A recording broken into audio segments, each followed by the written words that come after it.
เห็ดลาบปลาเด้อขวดลาบปลาอุ้ยห้าก็18 โมงเช้ากินข้าวแล้วก็สิไปเห็ดเวียก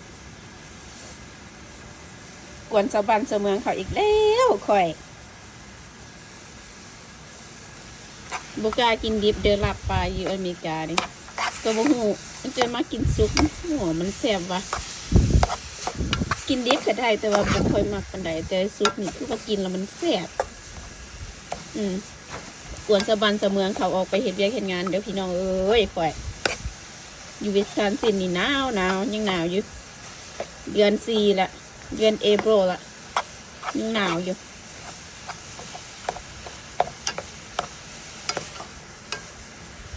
ยังหนาวอยู่เด้ออยู่รัฐข่อยอยู่นี่เด้อวิสคอนซินวอร์กชัยวิสคอนซิน USA เด้อ